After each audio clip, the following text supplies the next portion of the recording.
ఈ ఐపీఎల్ సీజన్లో ఆర్సీబీ జట్టు ప్లే ఆఫ్స్కు చేరుతుందని ఓ నెల ముందు ఎంతమంది ఊహించి ఉంటారు? బహుశా ఒక్కరు కూడా ఊహించి ఉండరేమో.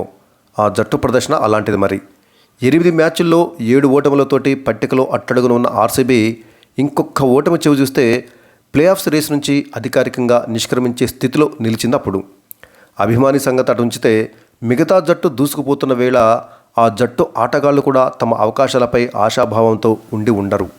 కానీ ఆ తర్వాత జరిగింది అద్భుతం కన్నా తక్కువేమీ కాదు. ప్లే ఆఫ్స్ రేస్ నుంచి మొదటగా నిష్క్రమిస్తుంది అనుకున్న జట్టు వరుసగా 6 విజయాలతోటి ఔరా అనిపించింది. ఆశలన్నీ అడుగంటిన వేళ ప్రపంచమంతా తమను పక్కన పెట్టేసిన సమయాన పట్టు వదలకుండా ఆర్సీబీ పోరాడిన తీరు నభూతో నభవిష్యత్. జట్టు నిండా స్టార్లేమీ లేరు. మ్యాక్స్వెల్, డూప్లిసిస్ లాంటి వాళ్ళు ఫామ్తో తంటాలు పడ్డారు. అలాంటి నేపథ్యంలో ఓ నెల రోజులు గెలుపు మొహమే చూడనటువంటి ఆర్సీబీ జట్టు ఆ తర్వాత తన తలరాతను మార్చుకున్న తీరు స్ఫూర్తిదాయకం. మరి ఆర్సీబీ దశ తిరగడానికి ప్రధాన కారణం ఏమిటి అన్న ప్రశ్న తలెత్తినప్పుడు జవాబుగా కనిపించేది విరాట్ కోహ్లీ మాత్రమే. విరాట్ కోహ్లీ టోర్నీ ఆశాంతం తన అదిరే బ్యాటింగ్ తోటి పరుగుల వరద పారించడం ఒక ఎత్తు అయితే, నిరాశ దరిచేయనీయకుండా సహచరుల్లో స్ఫూర్తిని రగిలించడం మరో ఎత్తు. కెప్టెన్గా దిగిపోయిన నాయకత్వ పాత్రను అద్భుతంగా పోషిస్తూనే ఉన్నాడు విరాట్ కోహ్లీ. తాను ఆడుతూ సహచరులకు ప్రేరణ ఇస్తూ సాగిపోతున్నాడు. ఫీల్డ్లో చిరుతలా కదిలేటటువంటి కోహ్లీని చూస్తేనే సహచరుల్లో ఎక్కడ లేని ఉత్సాహం వస్తుంది. బౌలర్ వికెట్ తీసినప్పుడో, ఫీల్డర్ ఓ అద్భుత క్యాచ్ పట్టినప్పుడో అతడు సంబరాలు చేసుకునే తీరు, ప్రదర్శించే కసి అసంకల్పితంగానే సాటి ఆటగాళ్లకు ఉత్తేజాన్నిస్తుంది. ముఖ్యంగా జట్టులో యువ ఆటగాళ్లకు అతడు గొప్పగా మార్గనిర్దేశనం చేస్తాడు. ఓటమిని అంగీకరించని వ్యక్తిత్వం వల్ల కోహ్లీ చిన్న అవకాశాన్నైనా వదలకుండా పోరాడుతాడు. మాటల్లో అదే చెప్తాడు, చేతల్లోనూ అదే చేస్తాడు. నిరుడు అంటే లాస్ట్ ఇయర్ మహిళల ప్రీమియర్ లీగ్లో అమ్మాయిల ఆర్సీబీ జట్టు తొలి 5 మ్యాచ్లు ఓడింది. అప్పుడు అమ్మాయిలకు ప్రేరణ కలిగిస్తూ 2019లో వరుసగా 6 మ్యాచ్లు ఓడిపోయాము. అప్పుడు నేనే కెప్టెన్, ఏం చేయాలో అర్థం కాలేదు. క్రికెట్ కెరీర్లో అంతకు ముందెప్పుడు వరుసగా 6 మ్యాచ్లు ఓడిపోలేదు. అనూహ్యమైనటువంటి విషయాలు జరుగుతాయి, దురదృష్టము వెంటాడుతుంది. కానీ నమ్మకం కోల్పోవద్దు. 1% అవకాశం కూడా ఉంటుంది. కొన్నిసార్లు అది సరిపోతుంది. ఆ 1% గురించి ఎలా ఆలోచిస్తారన్నది కీలకం. ఆ 1ని 10గా, 10ని 30గా మారుస్తూ మాయ చేయాలి. మనల్ని ఎవరూ నమ్మనప్పుడు గెలవడం అద్భుతంగా ఉంటుంది అని కోహ్లీ అమ్మాయిల ముందు ప్రసంగించాడు.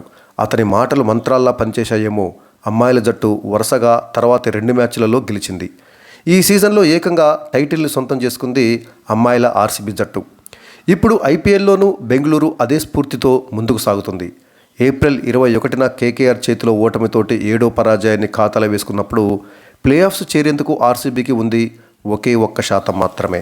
కోహ్లీ పట్టుదల, ఎలాంటి స్థితిలోనూ ఆశలు వదులుకోనేటువంటి తత్వమే ఆర్సీబీ ఇక్కడి దాకా రావడంలో ప్రధాన పాత్ర పోషించింది అని అనడంలో ఎలాంటి అతిశయోక్తి లేదు. తానెంత బాగా ఆడుతున్నా సహచరులు ఫామ్ తోటి సతమతమవుతుంటే, వరుస ఓటములు ఎదురవుతుంటే ఏ ఆటగాడినైనా నిరాశ ఆవహిస్తుంది. కానీ కోహ్లీ కేవలం ఓ ఆటగాడు కాదు, పోరాట యోధుడు. ఫలితాలతో సంబంధం లేకుండా పరుగుల వేటలో విరామం లేకుండా సాగిపోయాడు. అవకాశాన్ని వదలొద్దని, ఆఖరి మ్యాచ్ వరకు విశ్రాంతి తీసుకోవద్దని ప్రతి ఆటగాడికి నూరిపోశాడు. తాను బ్యాటింగ్లో నిలకడ కొనసాగిస్తూ ఓ ఉదాహరణగా నిలిచాడు. స్ట్రైక్ రేటుపై విమర్శకులకు ధనాధన్ ఇన్నింగ్స్ సమయంలోనే సమాధానాన్నిచ్చాడు.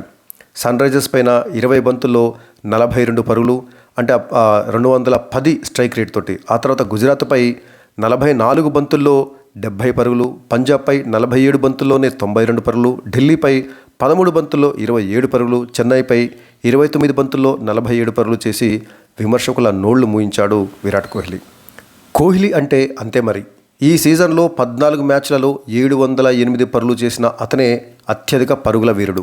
అతని యొక్క సగటు 64.36 కాగా స్ట్రైక్ రేటు 155.60గా ఉండటం విశేషం.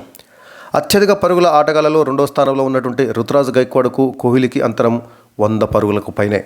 ఇది కోహ్లీ ఆధిపత్యానికి నిదర్శనం. అతడు డ్రెస్సింగ్ రూమ్లో సహచరులను ఎంతగా ప్రోత్సహిస్తాడనేది ఏ ఆటగాడిని అడిగినా చెబుతాడు. టోర్నీ ఆరంభంలో తడబడ్డ పటీదార్ లాంటి ఆటగాడు క్రమంగా పుంజుకుని చెలరేగిపోతున్నాడంటే అందులో కోహ్లీ పాత్ర లేదని ఎలా చెప్పగలం? మరోవైపు తన ఫీల్డింగ్ నైపుణ్యాలతోటి, ఫిట్నెస్ తోటి కోహ్లీ ఎప్పటికప్పుడు ఆశ్చర్యపరుస్తూనే ఉన్నాడు. 35 ఏళ్ల కోహ్లీ గుజరాత్ ఆటగాడు షారుఖ్ ఖాన్ను రనౌట్ చేసిన తీరు గురించి ఎంత చెప్పినా తక్కువే. బ్యాటర్ వికెట్లకు అడ్డంగా పరిగెడుతున్నప్పుడు పాయింట్ నుంచి పరిగెత్తుతూ వచ్చిన కోహ్లీ బంతి అందుకొని త్రో విసిరేటటువంటి క్రమంలో పడిపోయాడు. కానీ అతని గురి మాత్రం తప్పలేదు. అతని స్ఫూర్తితోటే ఆర్సీబీ ఆట తీరు మారింది. కోహ్లీ భుజాలపై ఉన్న భారాన్ని సహచరులు పంచుకోవటం మొదలుపెట్టారు. బౌలింగ్ కుదిరింది, బ్యాటింగ్ గాడిన పడింది. కోహ్లీలోని కసి అందరికీ పాకింది. ఆ కసి ఆర్సీబీకి కప్పు తెచ్చిపెట్టినా ఆశ్చర్యపోనక్కర్లేదు. వరుస విజయాలిచ్చినటువంటి ఆత్మవిశ్వాసమో, ఆటగాళ్ల పోరాటం పెంచినటువంటి ధీమానో ఇప్పుడు ప్రతి ఆర్సీబీ అభిమాని నోట ఒకే ఒక మాట, ఈసాల కప్ నమదే. ఇక ప్లే ఆఫ్స్కు చేరినటువంటి మిగతా 3 జట్లు Sunrisers Hyderabad, Kolkata Knight Riders, Rajasthan Royals జట్లు ఇవి కూడా నిస్సంకోచంగా బలమైనటువంటి జట్లే. అందులో ప్రతి జట్టుకు కప్పు కొట్టే సత్తా ఉంది అనడంలో సందేహం లేదు. కానీ వరుసగా 6 మ్యాచ్లు గెలిచి అసాధ్యమనుకున్న దాన్ని సుసాధ్యం చేసినటువంటి ఆర్సీబీ జట్టే ఇప్పుడు ప్రధాన ఆకర్షణగా నిలుస్తోంది.